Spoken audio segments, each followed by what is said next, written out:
Donc, merci beaucoup à toutes et à tous là d'être là lors de ce e-rendez-vous aujourd'hui. On avait fait passer un petit sondage juste avant la réunion pour savoir qu'est-ce qui vous intéressait le plus, parce que discuter pendant 1 heure et demie de recherche clinique, c'est vaste. Et je vous avais posé 3 questions.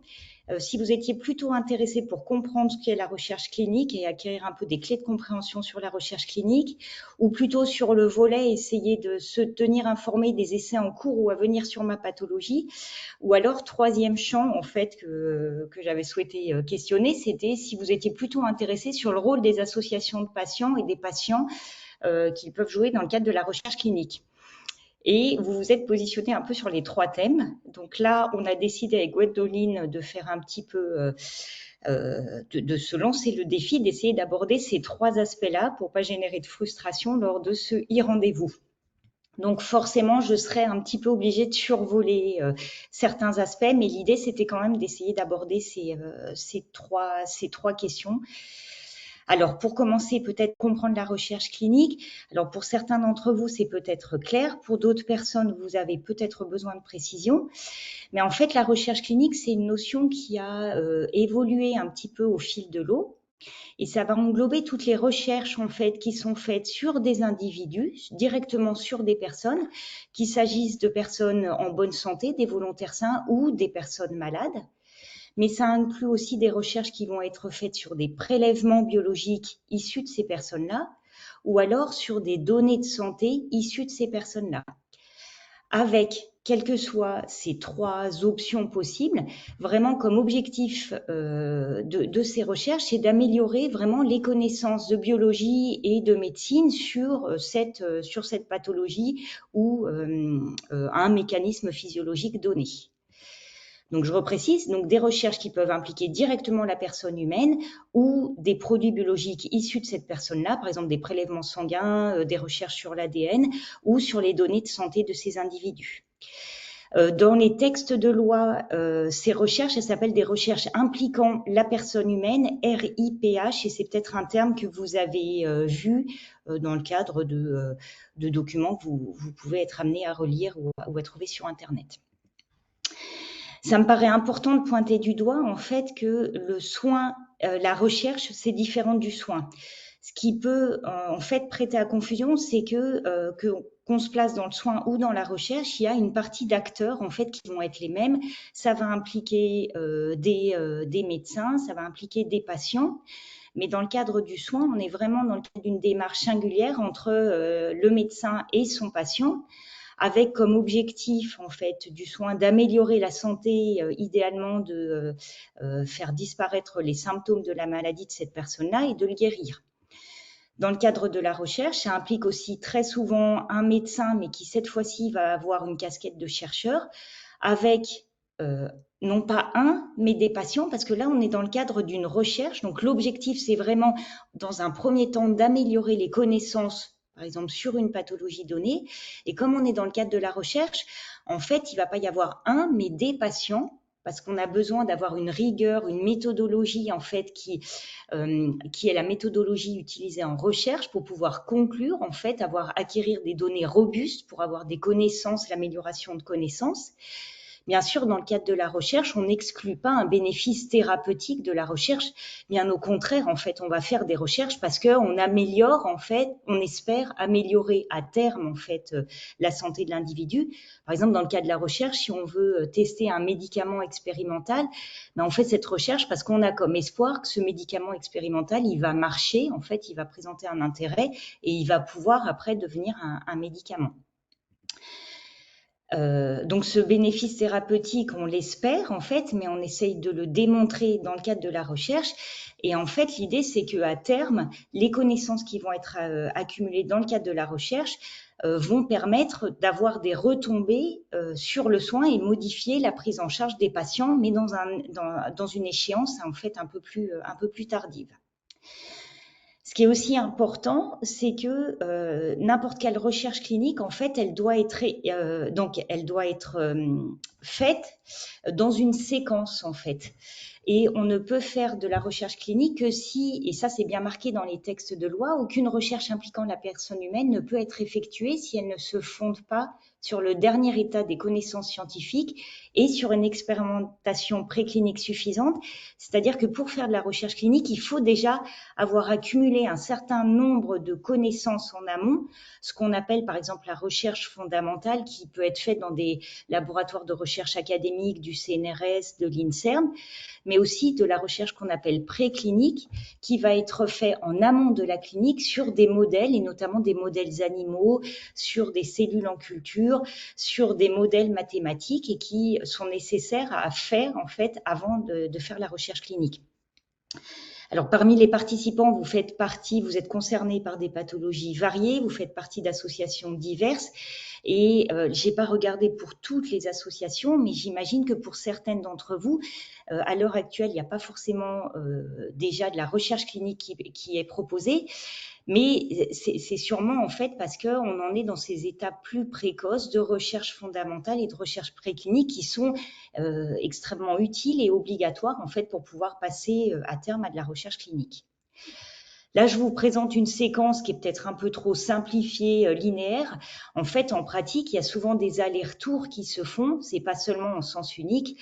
Et il peut y avoir en fait des observations qui sont faites directement dans le cadre du soin, qui vont amener à se poser des questions de recherche fondamentale et conduire après à terme à de la recherche préclinique et clinique. Et il y a souvent ces allers-retours, ce qu'on peut appeler la recherche translationnelle, qui se font avec cette idée d'avoir de la recherche au plus près du lit du patient et au plus près des préoccupations des patients.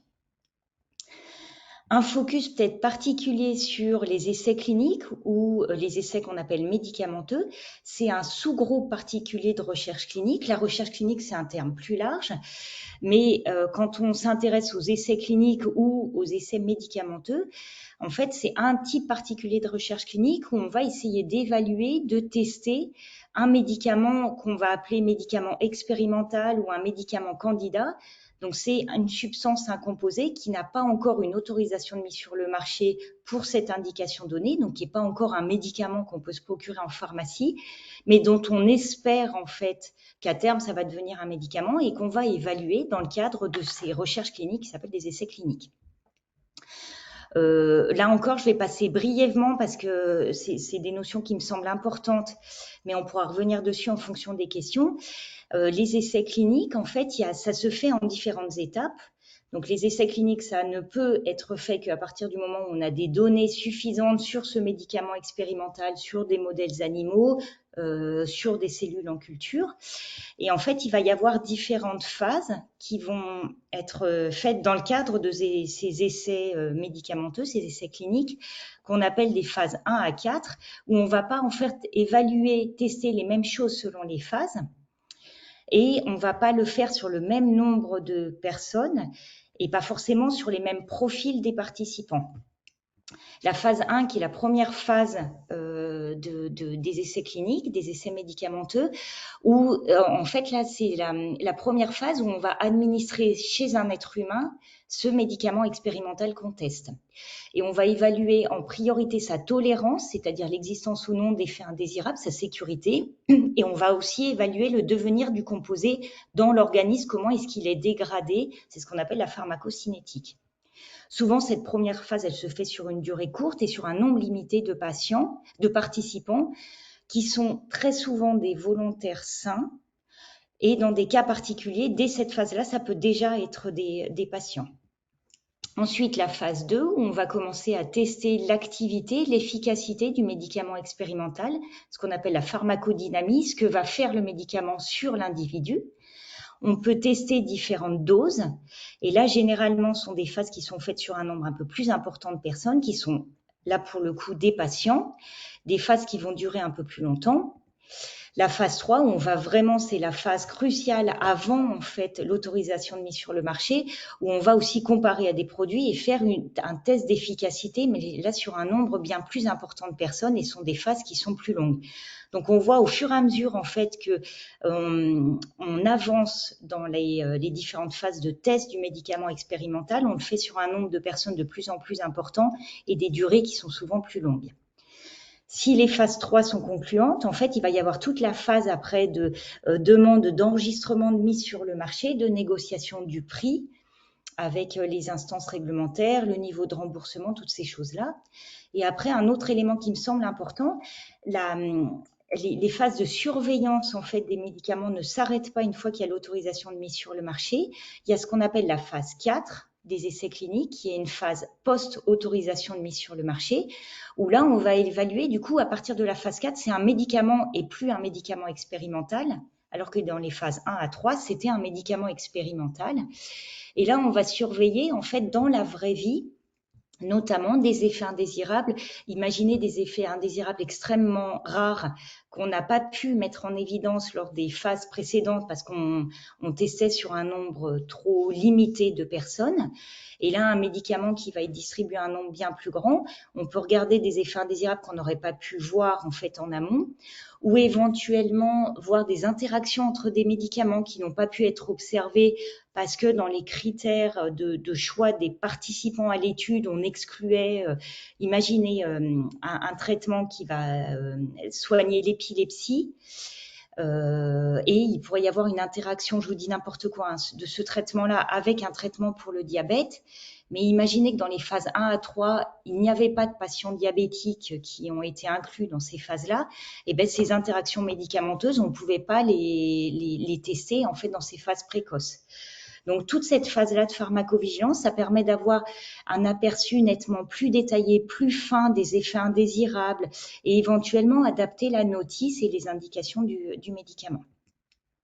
Et ça se fait du coup dans la vraie vie sur un nombre bien plus grand de participants. Un autre aspect qui me paraissait important en fait pour vous donner des clés de compréhension sont les acteurs principaux de la recherche clinique. Il y en a bien plus que ça, mais là, ça me paraissait important d'en mentionner 3. Il y a la notion de promoteur, la notion d'investigateur et la notion de participant, qui sont des acteurs clés de la recherche clinique. Le promoteur dans les textes de loi, c'est alors très souvent une personne physique, ça peut être aussi une personne morale, mais c'est bien plus souvent une personne physique, une personne, non, excusez-moi, c'est bien plus souvent une personne morale qu'une personne physique. Et c'est donc une personne morale qui va être responsable de la recherche, qui en assure la gestion et qui va s'assurer qu'il y a bien un financement qui est prévu pour cette recherche. Et je vous ai mis des exemples. Ça peut être, par exemple, l'assistance publique des hôpitaux de Paris ou de Marseille. Ça peut être l'INSERM. Ça peut être un laboratoire pharmaceutique qui va être le promoteur de la recherche. À côté de ça, comme acteur clé, il y a ce qu'on appelle l'investigateur. Et là, pour le coup, ça va être des personnes physiques, très souvent des médecins qui ont une expérience, une qualification au niveau de la recherche clinique et qui va diriger, chapeauter, surveiller concrètement la réalisation de la recherche sur un lieu donné.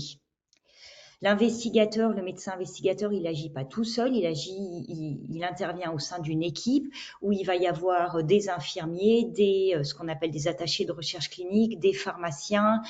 S'il y a des examens radiologiques, il peut y avoir des manips radio. Il va y avoir toute une équipe en fait qui va accompagner cet investigateur pour faire que cette recherche clinique peut bien avoir lieu sur un site donné. Si la recherche se fait sur plusieurs sites, il peut y avoir plusieurs médecins investigateurs sur chacun des sites et le promoteur désigne un investigateur coordonnateur qui va coordonner en fait les différents centres dans le cadre d'études multicentriques. Et enfin, bien sûr, il y a les participants qui sont les acteurs clés, incontournables de la recherche clinique. Ce sont les personnes sur qui on va vraiment réaliser la recherche clinique. Ce qui est essentiel, et ça a été validé dès le Code de Nuremberg de 1947, la nécessité absolue d'informer ces personnes à la fois oralement, par écrit, en amont de la réalisation de la recherche clinique, de recueillir leur consentement pour participer à la recherche. Et associé à ces participants, il y a aussi des critères d'éligibilité qui vont définir quelles sont les caractéristiques que doivent remplir les participants potentiels pour pouvoir participer à l'étude et quels sont les critères que ne doivent pas remplir ces personnes-là. Et s'ils ont ces critères-là, dans ce cas-là, ils sont exclus de la recherche. Typiquement, dans les critères de non-inclusion, classiquement, il y a la femme enceinte, où ça fait partie des populations particulièrement protégées et en règle générale, elles sont systématiquement non incluses. En fait, c'est un critère de non-inclusion pour la recherche clinique. Et ça, c'est pour protéger le fœtus d'un risque éventuel de la participation à la recherche. Voilà, moi, les 3 acteurs qui me paraissaient importants de vous mentionner. Et dernière chose, en fait, sur ce premier aspect de mon intervention, ce qui est aussi important de garder en tête, c'est que la recherche clinique, il y a une méthodologie, on est dans le cadre de la recherche, donc ça ne s'improvise pas, en fait, dans le cadre de la recherche. Et il y a associé à la recherche clinique un protocole qui va être écrit, qui est un peu l'équivalent d'un scénario. C'est un document où doit être écrit en amont de la mise en place de la recherche tous les éléments qui sont essentiels. Donc, dans ce document écrit doit figurer quel est l'objectif de la recherche, pourquoi est-ce qu'on l'a fait, quelle est la question de recherche qu'on se pose, quelles sont les conditions qu'on va tester, est-ce que c'est un médicament expérimental qu'on teste, est-ce que c'est un médicament expérimental versus un placebo, versus un traitement de référence, quels sont le ou les investigateurs qui ont été choisis pour cette recherche. Est-ce que cette recherche se fait sur des patients ou sur des volontaires sains? Quels sont les critères d'éligibilité de ces personnes-là? Qu'est-ce qu'on va mesurer? Est-ce que c'est par exemple une guérison? Est-ce qu'on va mesurer, je ne sais pas, un taux de glycémie par exemple? Quels sont les prélèvements biologiques qu'on va faire? Est-ce que c'est des prises de sang? Quel volume? Quelle échéance? Est-ce qu'il y a des examens médicaux, des IRM à faire passer? Est-ce qu'on fait, on mesure, on fait remplir des questionnaires de qualité de vie, de douleur, ou est-ce que ce sont des données biologiques qui vont être mesurées? Et puis, bien sûr, il y a un contexte qui est associé à cette recherche, il y a une question de recherche, mais quel est l'état de la connaissance et qu'est-ce qui est déjà connu et qui va faire qu'il y a un intérêt à initier cette recherche-là. Le deuxième point que vous aviez soulevé, en fait, je vous avais questionné, c'était où trouver des informations sur les essais, sur ma pathologie, comment se tenir informé.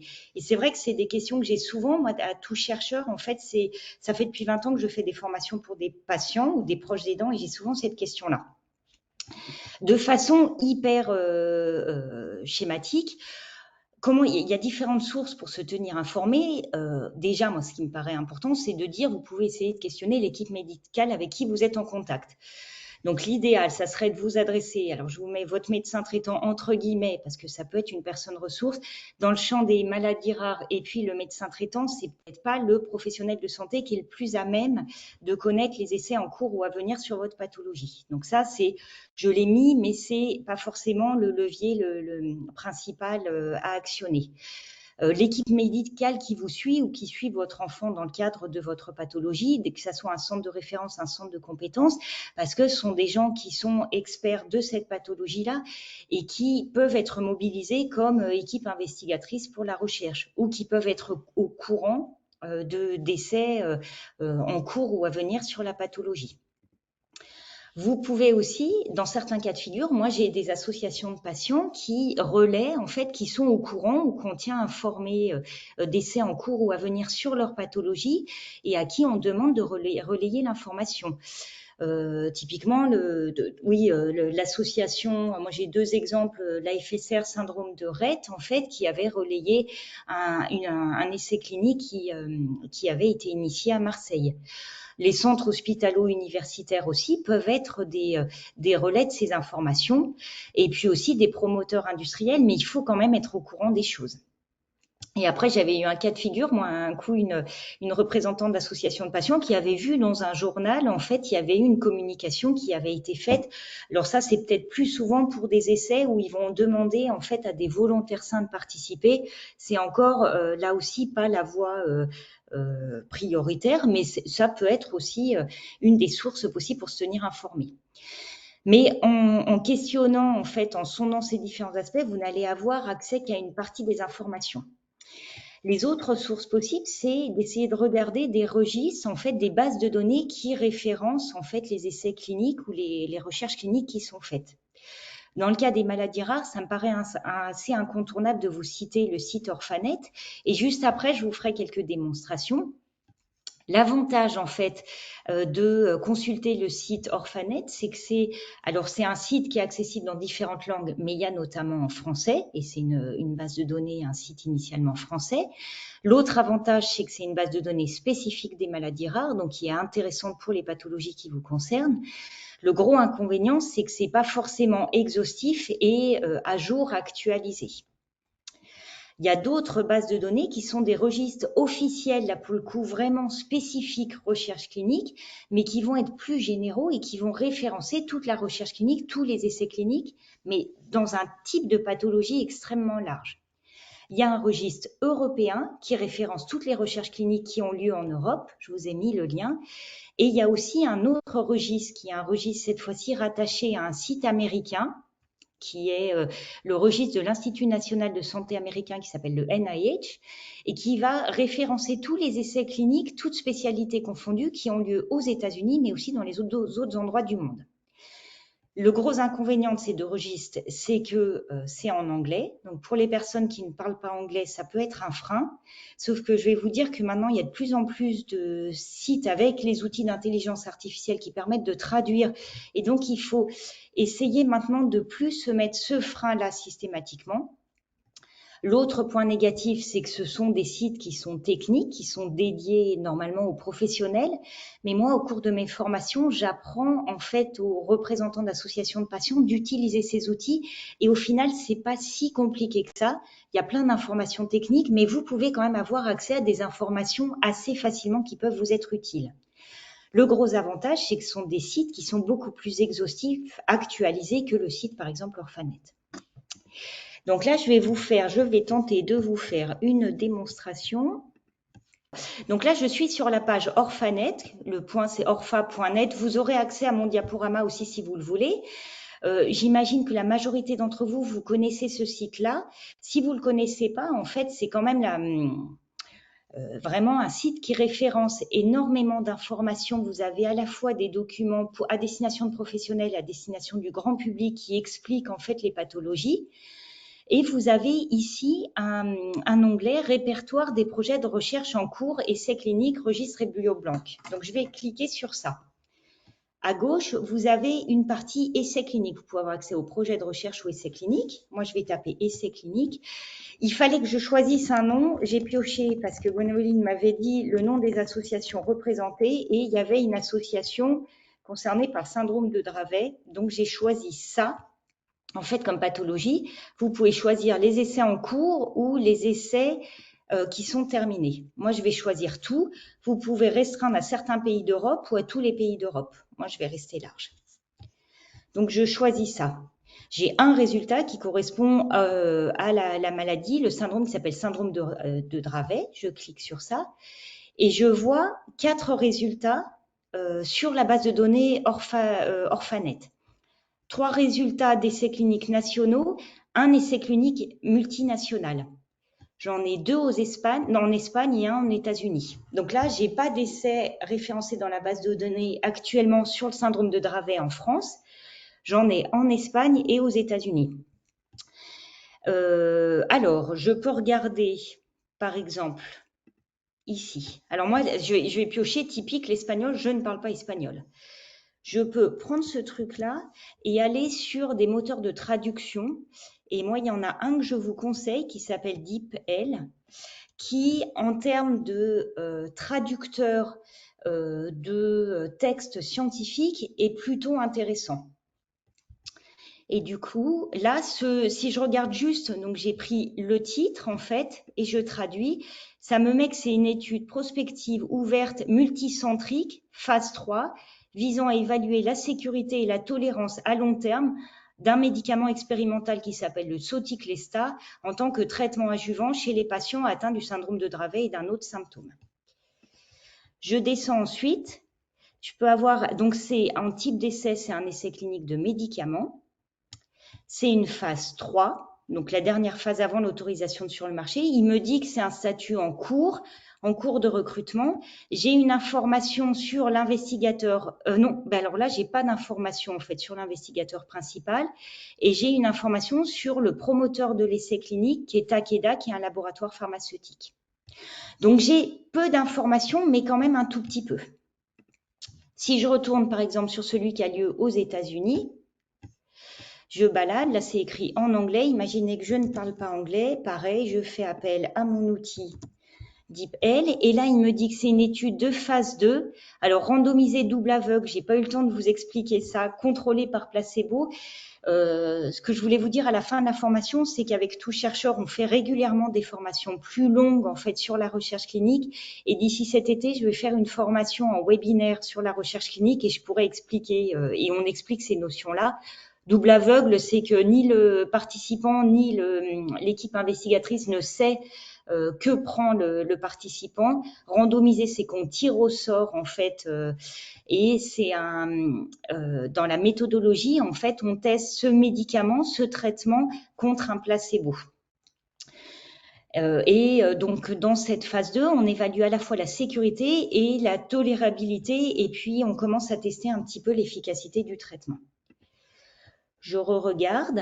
Pareil, j'ai pas d'information sur l'investigateur et par contre, j'ai une information sur le promoteur qui est aussi un laboratoire pharmaceutique qui s'appelle PTC Therapeutics. Donc vous voyez, peu d'informations. Et là, la dernière mise à jour, ça date de décembre 2019. On est en 2024. Donc quand je vous dis le bémol, c'est que c'est pas forcément exhaustif et pas forcément actualisé. Je suis vite limitée. Mais ici, j'ai une description avec un lien. Et je vais cliquer. Et là, du coup, le lien là, ça vous adresse sur le site américain, en fait, qui est un site bien plus actualisé et qui référence vraiment de façon bien plus exhaustive cet essai. Donc, via Orphanet, vous avez eu accès, en fait, à cet essai qui était proposé, mais avec peu d'informations. Mais vous aviez accès à un lien, en fait, qui vous permet d'accéder au site américain qui détaille nettement plus, en fait, les informations. Le bémol, c'est que c'est en anglais. Et là, alors, du coup, je pourrais faire des allers-retours avec DeepL pour traduire, mais vous avez le détail de l'étude qui est marqué ici, une vue, en fait, de la recherche, et vous avez ici des résultats potentiellement qui sont postés, parce que cette étude, en fait, elle a été sur Orphanet, les dernières données, ça datait de 2019, mais là, vous voyez ici les dernières informations qui ont été postées, ça date du 16 février 2023, donc c'est plus récent. Et si je clique ici, je peux en fait regarder du coup toutes les informations. Vous allez avoir du coup ici toutes les données sur les différentes phases, les résultats. Et ça, vous y avez accès gratuitement en fait. Et je vais aller tout en bas. Je suis désolée, je fais défiler vite. J'essaye de vous montrer juste un peu le potentiel du truc. Vous avez même accès à la publication scientifique qui décrit en fait les résultats et en cliquant dessus, vous avez accès du coup à tous les résultats qui ont été communiqués. Imaginez qu'au sein de votre association, il y ait un comité scientifique où vous ayez des scientifiques partenaires avec votre association, vous pourriez leur demander en fait de vous expliciter un petit peu les résultats en fait de cette recherche. Je remonte en haut et si je regarde en fait une vue en fait des résultats. Donc là, au début, ça m'intéresse peut-être pas. Attendez, je descends un petit peu. Vous avez le résumé en fait de la recherche. Qu'est-ce qu'on teste en fait dans le cas de la recherche? Et du coup, la rebelote, je peux faire du copier-coller. Donc, quel est l'objectif de la recherche? Une étude croisée de phase 2 où on teste un médicament qui s'appelle l'atalurin pour le traitement du syndrome de Dravet qui, pour certains patients qui ont, donc ça c'est le terme, ça va être des critères précis qui ont telle ou telle mutation dans le gène CDKL5. Les patients, ils recevront pendant 12 semaines le traitement ou le placebo. Et puis, il y a différentes périodes, ça a été conçu en fait, et donc vous avez la description de comment ça va se passer. Et en fait, le protocole qui a été choisi, il faudra regarder plus en détail, mais il y a un premier groupe qui va prendre le traitement expérimental, en parallèle l'autre moitié qui prend le placebo, et à moitié en fait de la durée de l'essai, ils vont interchanger. Ceux qui prenaient le placebo vont prendre le médicament expérimental et inversement. Donc ça, c'est ce qui est décrit en fait dans le résumé. Si je regarde ensuite, normalement, vous avez donc ça vous dit comment a été choisi en fait. Randomize, c'est tiré au sort. Est-ce qu'on teste un traitement ou pas un traitement? Par exemple, Ici, le masquage, en fait, qui est-ce qui est au courant ou pas de ce que prend la personne? Et bien, en fait, il y a ni le participant, ni celui qui va donner le traitement, ni l'investigateur, ni celui qui évalue le résultat ne sait ce que prend la personne. Et si je descends un peu plus bas, vous avez ensuite les critères d'éligibilité, c'est les caractéristiques que doivent remplir ou ne doivent pas remplir les participants pour participer à l'étude. Et vous avez ici accessible tout ce qui est critères d'inclusion et de non-inclusion. Et pareil, là encore, je ne parle pas anglais, je le prends, je le copie-colle sur DeepL et ça vous dit le critère d'inclusion. Vous voyez, là, c'est une étude qui est faite chez les mineurs, en fait. Il faut que les personnes aient plus de 12 ans, de 2 ans et moins de 12 ans. Ça peut être des garçons ou des filles. Ça, c'est l'âge au moment où ils sont inclus dans le cadre de la recherche. Il faut qu'il y ait eu un diagnostic du syndrome de Dravet qui a été fait.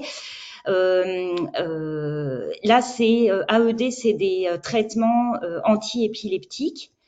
Et du coup, il y a certaines caractéristiques sur les traitements qui ont été pris. Du coup, vous voyez, il y a toutes ces caractéristiques-là.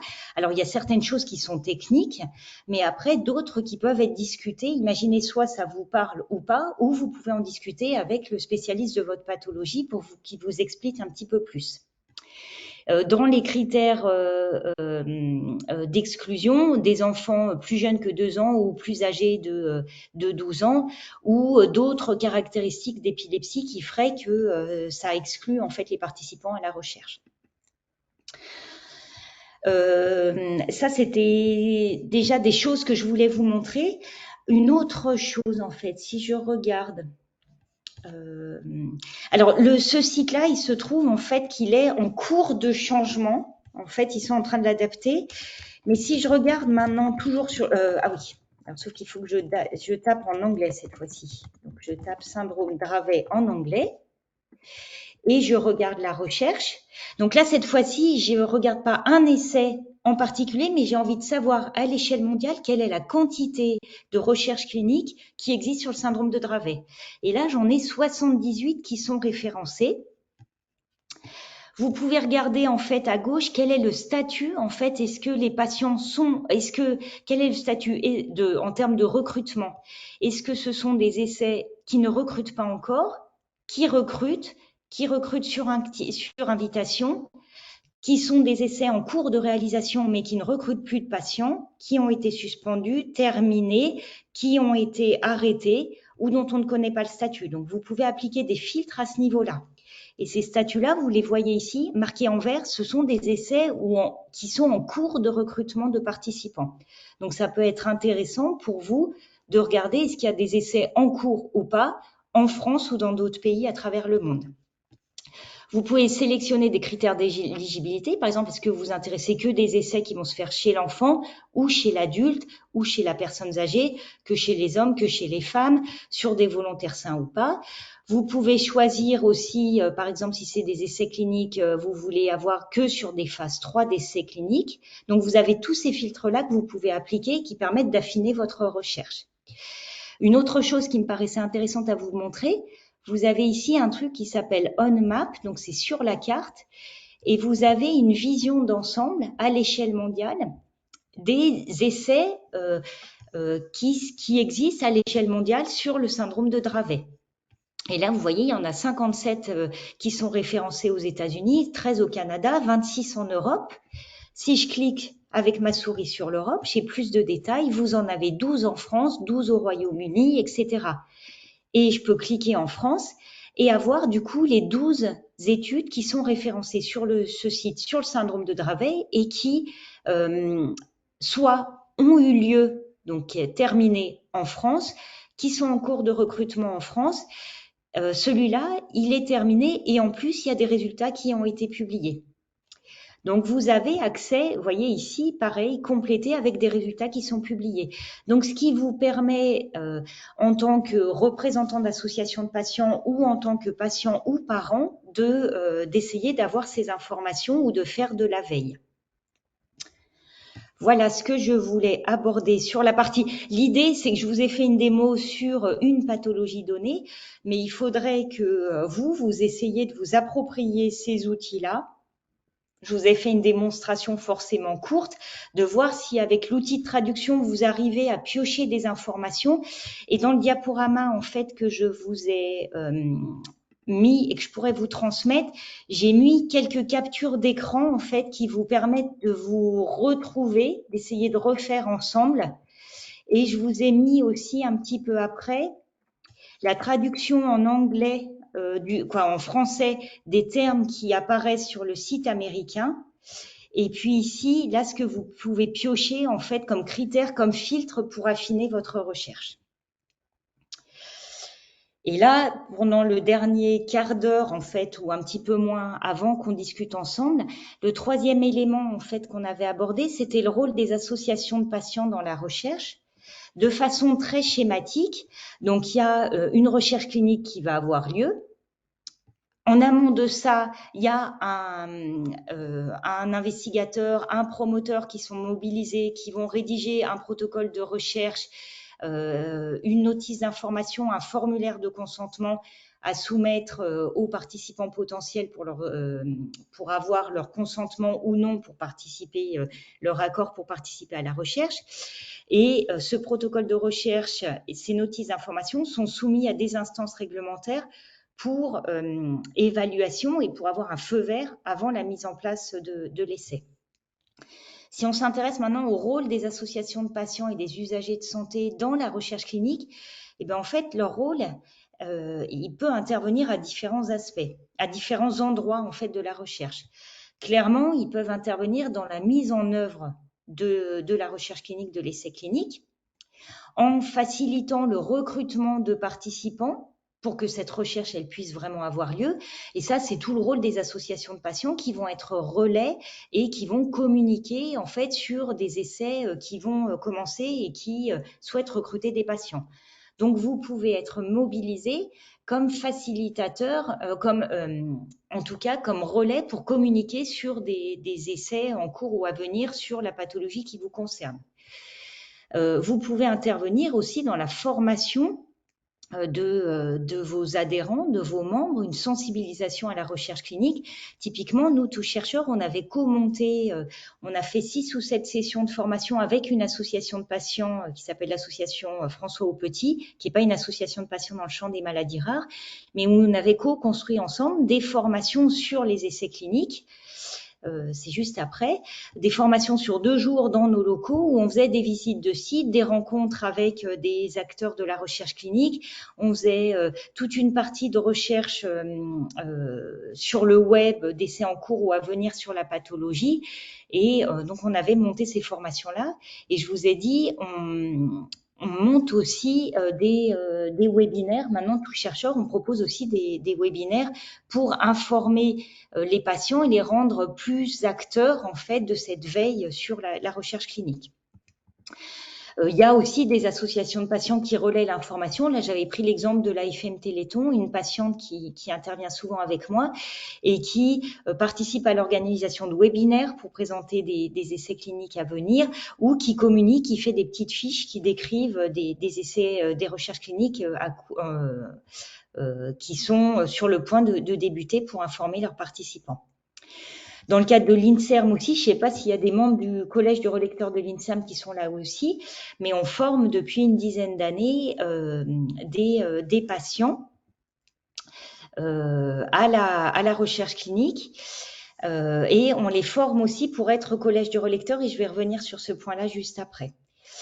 Dernière chose aussi que je voulais vous mentionner, je fais partie d'un groupe de travail qui s'appelle un groupe de travail patients et recherche clinique qui est chapeauté par une structure qui s'appelle l'AFCRO et ça fait depuis plusieurs années maintenant qu'on travaille ensemble. Il y a à la fois des représentants d'associations de patients qui sont impliqués, des promoteurs de laboratoires, des représentants de laboratoires pharmaceutiques, des représentants d'autres structures qui sont aussi impliquées dans la recherche clinique et on travaille tous ensemble pour construire, en fait, créer un site internet qui s'appelle Association de patients et recherche clinique, où on a réfléchi ensemble à des modules en fait de formation qui sont accessibles et qui permettent aux représentants d'associations de patients de se former à la recherche clinique pour être plus acteurs en fait dans la suite pour la recherche clinique.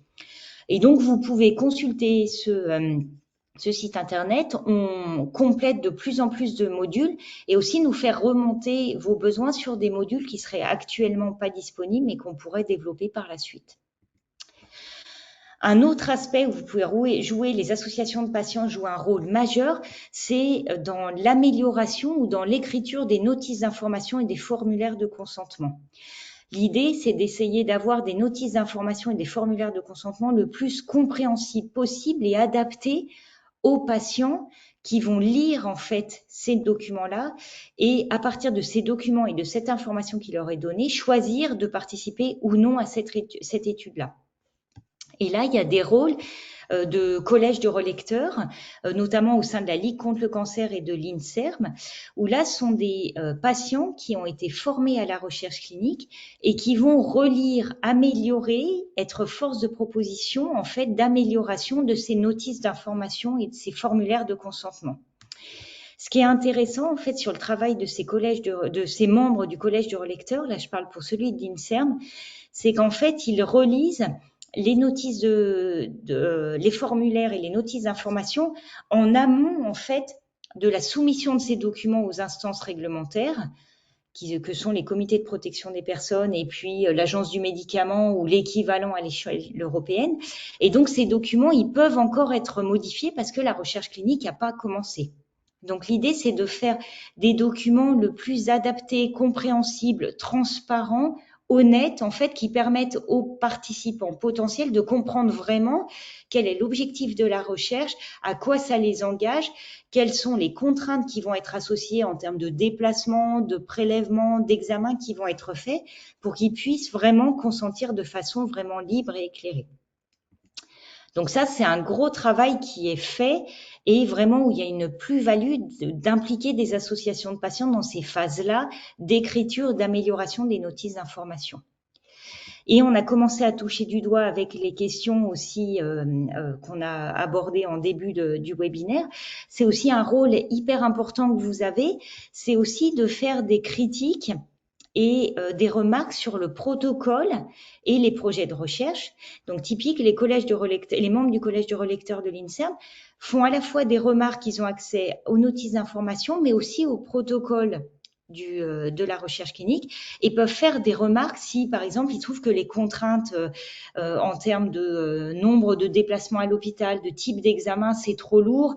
Le calendrier, si les frais d'indemnisation sont pas adaptés, si on n'a pas pris en compte, par exemple, que le participant va venir avec un aidant et qu'on n'a pas pris en compte le déplacement, les frais de déplacement de l'aidant, tous ces points-là, en fait, peuvent être soulevés par les membres du collège de relecteurs et du coup, faire qu'il y a des adaptations du protocole qui peuvent être faites. Ce qui est aussi hyper important, c'est ce qu'on pointait du doigt, c'est vraiment réfléchir avec le promoteur et les investigateurs dans la phase de conception du protocole de recherche, essayer d'identifier quelles sont les contraintes, essayer de faire des recherches et de discuter de la faisabilité de la recherche, voir si cette recherche elle est pertinente, s'il n'y a pas des biais. Je me rappelle un patient autistique qui avait fait des remarques sur le protocole de recherche qui avait été fait en soulevant des points de vigilance. Il fallait faire attention que l'expérimentateur n'ait pas de parfum, que la salle qui était faite, il n'y ait pas trop de couleurs, des choses qui risquent de perturber et de biaiser les résultats. D'essayer de voir, par exemple, qu'il y ait des questionnaires de qualité de vie qui soient inclus, en fait, dans la conception du protocole pour évaluer, en fait, un médicament expérimental qu'on teste. Est-ce que ça apporte vraiment une amélioration en termes de qualité de vie du patient, par exemple des perfusions versus un stylo injectable pour un traitement, qu'est-ce qui va être nettement mieux? On peut imaginer que les deux traitements soient aussi efficaces, mais c'est plus facile d'avoir un stylo injectable que d'aller faire des perfusions à l'hôpital. Et du coup, penser à questionner ça, en fait, d'avoir vraiment cette expérience du patient. Et ça, ce sont des associations de patients au moment de la construction du protocole qui peuvent pointer du doigt et mettre l'accent sur cet aspect-là. Et sont des questions, du coup, depuis 2019, donc depuis 5 ans, les membres du collège de relecteurs de l'INSERM peuvent aussi faire des commentaires et intervenir au niveau du protocole de recherche qu'ils ont à évaluer. Je vous ai mis comme lien, en fait, il y a eu un article dans Médecine Sciences qui décrit le collège de relecteurs, donc ça vous permettra d'avoir plus d'informations si ça vous intéresse. Et un dernier point que je voulais soulever avant qu'on passe à la phase d'échange et de discussion, c'est que moi, au cours des formations que j'ai faites avec des représentants d'associations de patients, on soulève souvent le fait que il y a toute la phase en fait de participation à un essai. Et normalement, les gens qui ont participé à un essai ont le droit d'être informés des résultats globaux de l'étude. Et ça, c'est pas souvent fait. Donc pour les gens qui ont participé, ça peut être frustrant parce qu'ils ont un peu le sentiment d'avoir été utilisés pendant la recherche, mais de ne pas avoir des retours sur leur mobilisation. Et même plus globalement, en fait, c'est quand même important de communiquer sur ces recherches-là, à quoi ça a servi. Et du coup, il y a de plus en plus d'associations. Ce problème-là, en fait, le manque de retour sur les résultats de l'étude qui a été pointé du doigt, et du coup, un rôle aussi des associations de patients qui est de plus en plus développé pour aider alors à la diffusion des résultats globaux de l'étude, mais surtout aussi à la rédaction dans un langage compréhensible de la synthèse des résultats globaux. Voire même dans un cas idéal, moi j'ai quelques exemples de représentants d'associations qui ont été formés à la recherche et qui sont de plus en plus impliqués et qu'on sollicite même dans la phase d'analyse et de discussion des résultats avec les médecins, avec le promoteur, pour être là dans cette phase de discussion des résultats, pour enrichir en fait, avoir ces regards pluriels, ces regards multiples en fait pour discuter les résultats. Voilà un peu tous les niveaux d'implication en fait que je voulais vous présenter et discuter avec vous